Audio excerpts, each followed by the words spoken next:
Greetings and salutations. I'm Ricky Levon, author of When Roses Cry. There are 3 short stories that are free and connected to this book. In this video, I will be reading the short story, The Mysterious Ladon Smythe. For more on When Roses Cry or to read the other short stories and free chapters, click on the links in the description below. Thanks for your support and enjoy.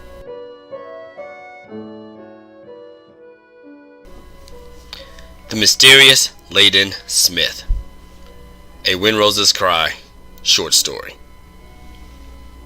"You can't kick me out. I started this church," Ladon Smythe yelled. Village Assembly's church was in an uproar over the decision to remove their pastor and founder, Ladon Smythe. This small church, based in a tiny town near Chattanooga, Tennessee, felt like it was the right thing to do. "We have to. You gave us no church," Deacon Bill Jessup said. "No choice," Ladon responded. "Yes," another church member said. "You stole our money," the oldest member in the sanctuary yelled. There were a few more shouts and some people pushed closer to Ladon. It was 1910 and Ladon had been pastor of the Village Assembly's church for a decade. Before being a minister, he was an accountant and investor. He lost at least 25% of his investment in a bad deal. No one from the Northeast would work with him, and he owed a few gangsters some money. Ladon moved south and figured to take on his father's profession.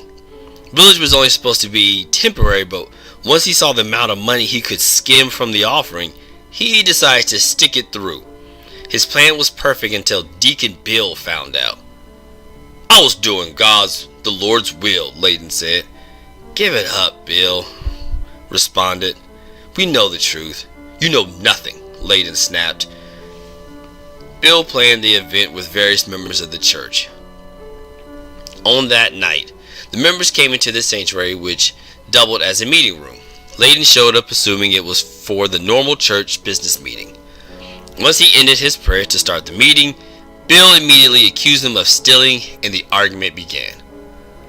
"I know from the church treasurer," Bill started, and looked at his brother, "that we have had a percentage of our money missing every week. At first we thought it was an error. Then we did some research." "Research?" Ladon asked. During that time, the members were making their way towards him while he constantly stepped towards the back. "What research?" "That you used to do financial things up north." "What's that to you?" "Then you got in trouble and owed some folks money," Bill said. "That's taken care of," Ladon answered. "I figure you paid them back," Bill's brother said. "Which is confusing. Why keep taking?" Ladon looked around the room. He felt trapped, like some of the witches he used to pronounce as evil. His mind turned to the people from Salem who threatened others with being burned to a stake. "I told y'all, to do God's will." "Don't use his name for your fiendish ways," Bill responded. "Leave."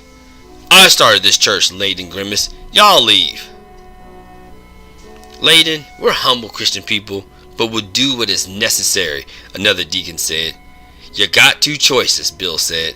"Either leave and we won't hurt you, or stay and we throw you out." "And there will be harm," an elderly woman said.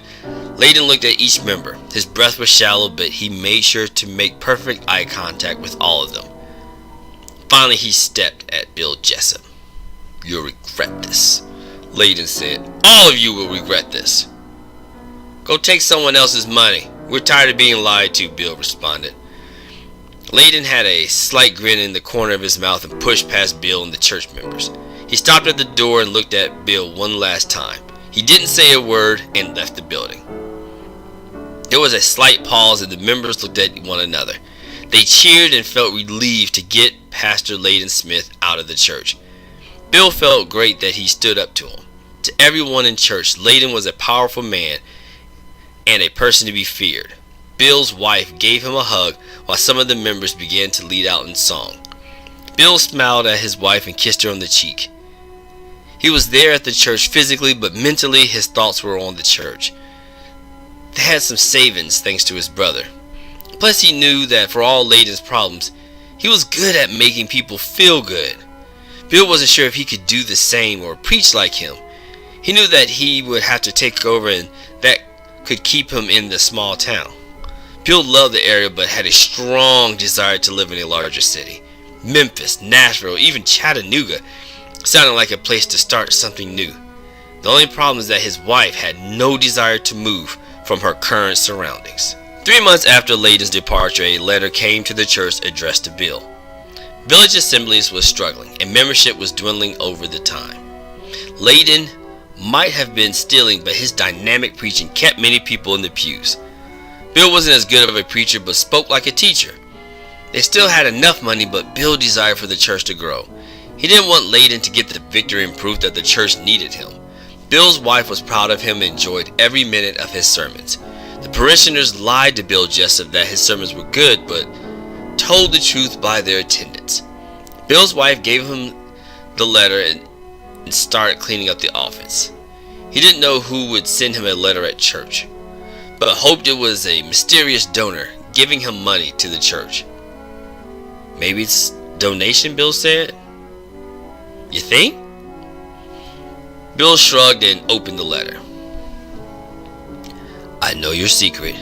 Meet me at the address below tomorrow at 5. Bring the $10,000 I know you and your brother are hiding at church. Ladon Smythe. Bill swallowed hard and stared at his wife. I assume it's not money? She asked. What? Bill said and looked at the letter. Oh no, it's not that. I mean, actually it could be, but I have to meet them alone. That doesn't make sense. God, Bill began, works in mysterious ways. She nodded and smiled. Yes, he does. Go get that blessing. Bill hugged his wife and kissed her forehead. He had an idea to the secret Ladon referred to in the letter. He assumed that Ladon couldn't possibly know something that he hid for a long time. No pastor or deacon was perfect, but he felt like his life was good in comparison to others. His relationship has grown with his wife. Over time, he's learned to love her. Unlike in the beginning where he felt pressured by family and church members to speed up their engagement to please them. At 5 the next day, Bill walked into an abandoned general store with a sack carrying the $10,000. Bill had a hard time explaining to his brother why he needed it, but convinced him to have faith that God's will was being done. Bill felt bad about lying, but knew once he talked with Ladon, then he will return with the cash. The general store went out of business when the store manager died right after the Civil War. None of his family wanted the business and let the store go to waste. They took what they needed and left the rest. Over time, people had come in and taken what they wanted. Some items were sold, others stolen, and some things were cleaned. The family didn't care since they left the South to live in Kansas, opened a general store, and started a saloon for explorers traveling west. Bill wearily entered the abandoned store. He crept with each step, clearing the cobwebs from the door. He noticed a thick layer of dust and crawling bugs on the cabinets and shelves. He had heard of people cleaning the place periodically, but at that time, no one had been in there at least a few weeks, if not months. A deer's head hung on the side wall behind what used to be the cash register. Only 2 chairs with no dust sat in the middle of the room. Ladon? Bill called. Ladon, you here? Yes. Bill could hear from the back.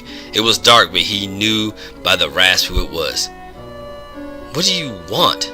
Have a seat, Bill, Ladon said as he entered the room from the back. Bill looked at the chair and then Ladon. He stood. What's this all about? You betrayed me, Ladon said. You stole from the church. Ladon smiled and pointed at the bag in Bill's hand. Easy, isn't it? Ladon said. Bill glanced down at the bag and held it tighter. He didn't respond. I did what had to be done. Besides, who are you to judge me? I didn't have to judge. We saw the proof. I know your secret, Bill.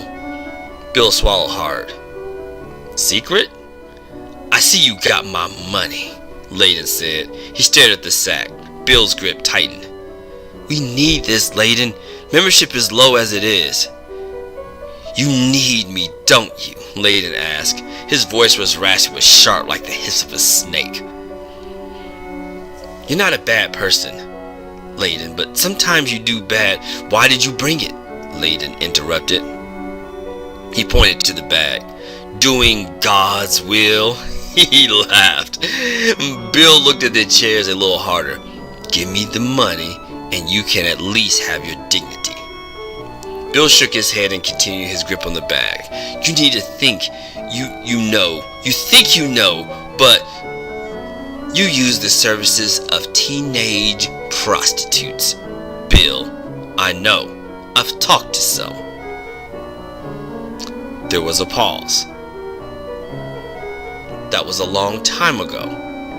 "Last year, Bill. You cheated on your wife with young girls, you freak," Ladon said and stepped closer to Bill. "Give me my money." Ladon snatched the bag from Bill and walked away. Bill was furious and looked at the back of his former pastor. "Now I can add this to the sum in the back." "No," Bill said. "I can't let you have it." Ladon stopped, turned around, and walked to Bill. "Did you say no?" Bill nodded. Ladon punched his former friend in the chest and elbowed him in the face. Bill fell to the ground and touched his lips. Blood. "You can't stop me," Ladon growled. He walked behind a dust and cobweb covered cabinet to grab a shovel. Ladon looked at the tool and then at Bill on the ground. "You're probably one of those guys who won't stop, aren't you?" "What do you mean?" Bill asked. He was woozy from the blow to his head, but looked at his hand with a few drops of blood.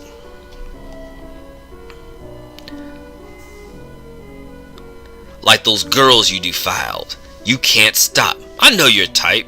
You will come after me for this," Ladon said, referring to the cash. He walked over to Bill, who was on his knees and not paying attention to him. Then the clang of the shovels scraped the counter. Bill looked up and saw the tool in Ladon's hands. "What are you doing?" Bill asked. "Making sure you won't come after me." Bill grasped the shovel and began to hold it up. Bill's eyes widened and got off the floor. "Ladon, this is crazy!" "Don't worry. I won't tell your wife about your dirty little secret." Ladon raised his shovel, ready to swing. "Besides, I'll be in Chattanooga. I have a plan." Ladon swung and didn't realize how heavy the end of it was. He missed and almost knocked himself down from the force. Bill dodged the next attack and looked around the room.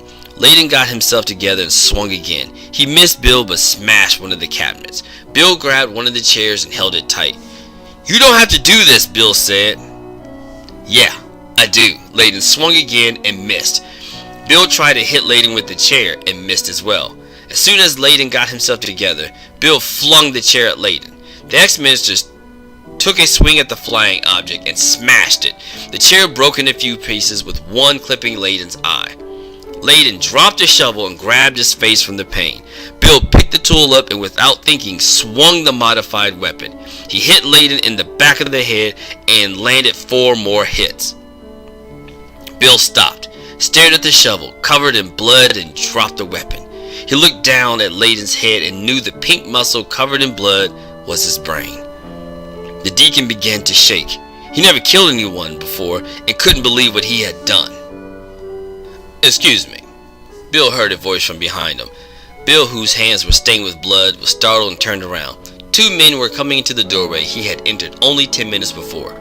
They were dressed like train operators and had soot on their fingers and clothes. "Yes," Bill responded. They stared for a moment at Bill, then at Ladon. "I see you did it." "Did what?" "Kill the man you were talking about? You said you want us to come over and take away the dead body of some guy you planned on killing." Bill stared at Ladon. He didn't feel guilty anymore. This was a setup, and Ladon planned to kill him all along. "Yes." "You got the 10 grand? Bill looked around and then remembered where Ladon got the shovel. He figured that Ladon dropped the money when he picked up the weapon. Bill also remembered that there was more cash in the back. "Yes, I do," Bill said. He headed for the spot with the church money and saw the sack he brought. "You're still coming with us?" one of the men said. They walked towards Ladon's body and turned him over. They examined the area while Bill walked over to them. coming?" Bill asked. "Yeah, you said you were coming with us to Chattanooga. Something about a new business venture." Bill nodded. "I got something in the back.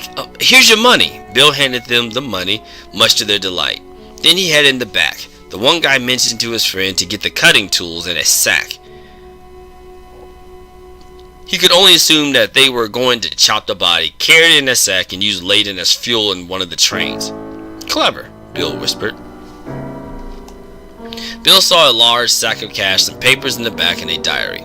He glanced at the notes and saw something about a financial venture to start a bank. It was all about fulfilling a vision. Lucifer inspired the vision that Ladon wrote about soon after being exiled from the church. He desired a means to get back at village assemblies, but a new plan came into order.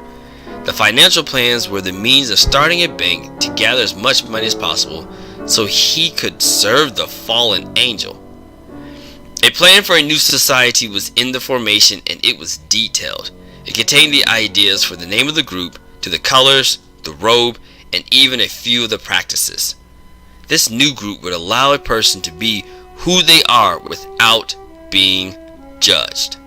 No more hiding. No more being forced to please others. Ominous Mephistopheles Society, Bill said. "Interesting." "We're all set," one of the railroad workers yelled. Bill didn't know that he had been in the back for a long time. The two had the front room cleaned and the body packed away. "Yeah," Bill said. "Here I come." Bill walked into the general store main room with the large sack. He placed the diary, notes, and other materials in the bag. Bill stopped in front of the men and grabbed $1,000 from the bag. "Just a little something so I'm safe in Chattanooga." The eyes of both men widened with excitement. "Sure thing," one of the men said. "You all set?" the other guy asked. "Ready," Bill responded. There was a tug at his heart. He knew it wasn't right to leave, but figured he could do right by his financial plan and possibly send village assembly some money. At least he hoped. "We'll take care of the body like you said. Our train should really be moving." The other train worker chuckled. Bill knew it. Ladon would be used as fuel. "Sounds good to me." All three began to leave when one of them snapped around and looked at Bill. "I should have asked you this before, but you are Ladon Smythe." Bill remembered the line about not having to lie to yourself or anyone else, that he could do what he wanted without feeling guilty. Even in the notes, he thought about some of the changes he could make, some of the practices he would install. Even his own little secret would have to be so bad. Bill looked at both men and smiled. "Yes, I am. Now let's go."